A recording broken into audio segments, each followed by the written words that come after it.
not gonna get away with this, are we?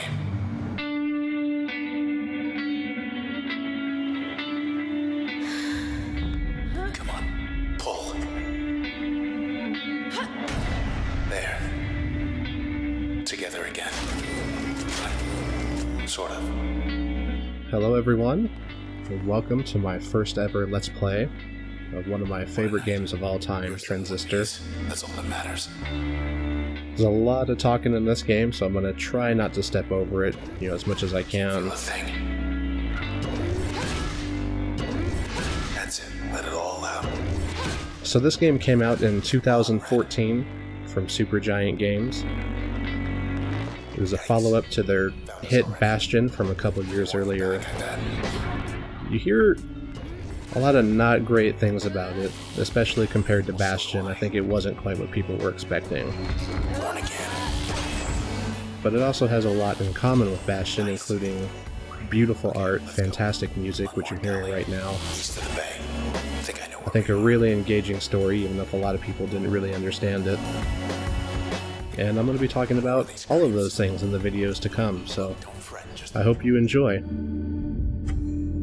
So what you're seeing right here is the turn system, which is unique to this game. In combat, you can actually freeze time, move around, and sort of plan out what you're going to do.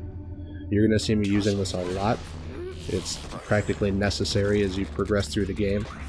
It has a very, very steep learning curve, so turn is a great tool to use. Let's clear out these guys here.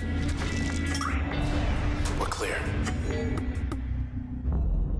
And in case you missed it in that first fight, whenever they're destroyed, they break down into these little sort of egg pod things. Hey, up there. You have to collect those, otherwise the enemies respawn and you have to keep dealing with them endlessly. Look at all that. We're on the edge of town, 100 blocks away. So right here is what I'm talking about with the art. Lots of color, but still kind of dark. There's the empty set. Still too close to it. We better get as far from there as possible. Sort of a futuristic, neo-noir kind of thing. I really, really enjoy it. I actually have some art from this game hanging on my wall. Block party up ahead. Here we go. Here we run into a few more enemies, including the bad cells, the process. Those are those little guys there. We're just going to take them all out with one shot here. Get out of here.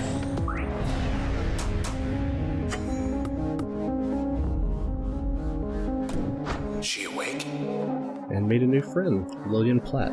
Hi. You okay? I see. Sure. She wants to come along. We can use her. We'll be running into a few people like this over the course of the game. The neat thing is you can sort of absorb their consciousness. Wish it was raining. Cover your tracks. Yeah, that'd be nice. Rain's not even on the ballot. And as sort of a glimpse into the culture of this game's setting, we see a lot of these OVC terminals Where were we? that give people an opportunity to vote on how they're going to live. For example, the weather, what color the sky is going to be the next day. It's kind of a frivolous culture, and that really gets into the motivations that the antagonists have. Again, that's all going to be dealt with later. No problem. So what you're seeing there is our new attack, Spark, which we got from Miss Platt there. As I said, you can absorb the consciousness of some of these people you find, and they add new little tools to your arsenal, which is nice. That was not a Facebook message for you. I forgot to turn off notifications. My mistake. 3 days this time. Anyway, you run into a lot of these terminals, and on a lot of them you can leave little comments, as I'm doing right here.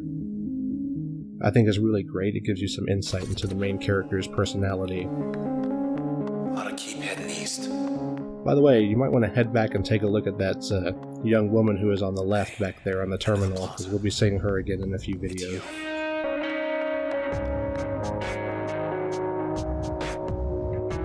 I'm so sorry, Red. They took your voice. I took something of theirs. Hey, let's just go. Come on, just go. Just... yeah.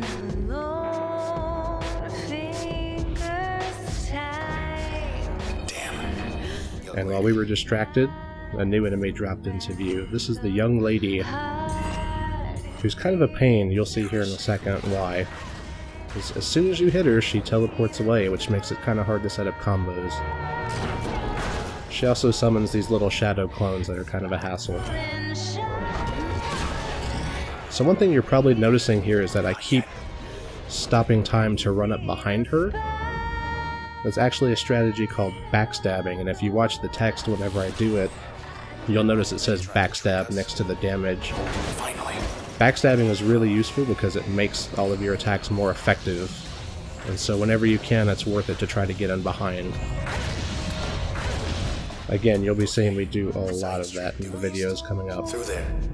I think I know a place we could get a ride. Let's move on.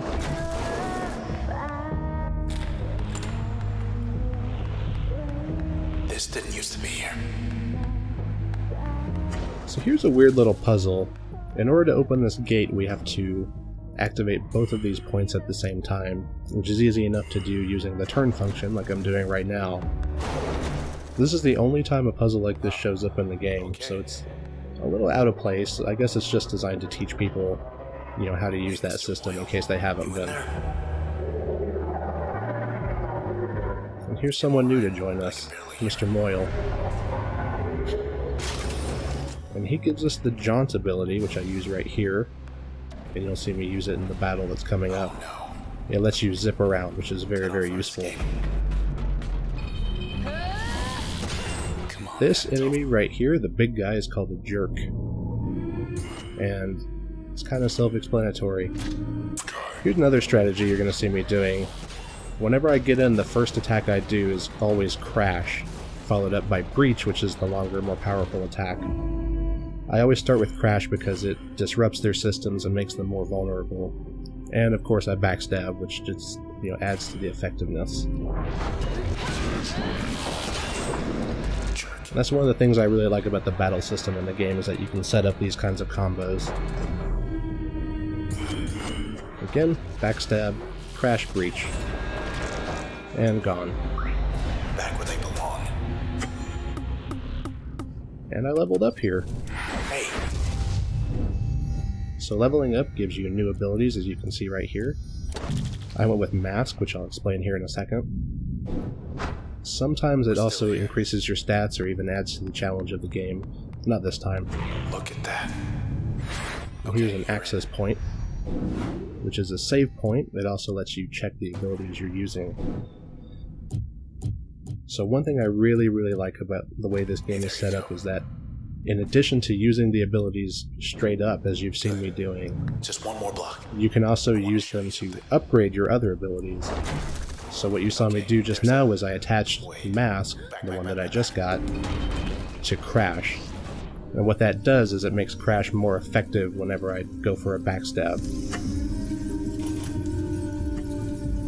So we're fighting another jerk, but this one is upgraded, as you can see right there. It has retaliation mode. Let's go for a twofer with that. Now.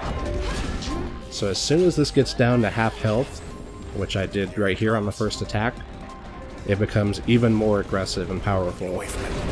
Which is why you see me using Jaunt to sort of zip away from him as best I can. So with jerks, it's always best to wipe them out as fast as possible. Otherwise they're going to get in your face.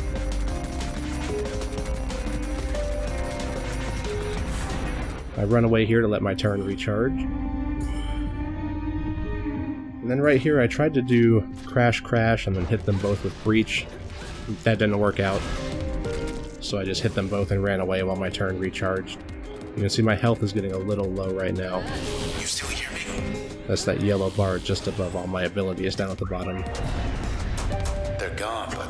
So we survived that one, but just barely.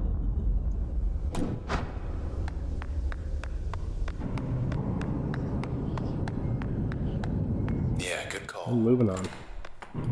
That's our way out. Okay, E64 on-ramp. 5 blocks down. Take the second right. Do not turn left. And thanks for the lift. We're coming up on the end of this episode, so I'm going to get out of the way because there's a little more narration here. So before I do, I just want to say thanks for watching, and I hope to see you in episode 2. Hi. You turned left. Thought we were gonna skip town. We're going back there. You meant these things. They do not have a sense of humor. They will track you down, wipe you out, and take whatever's left of me back to those 2-bit Camerata pieces of trash.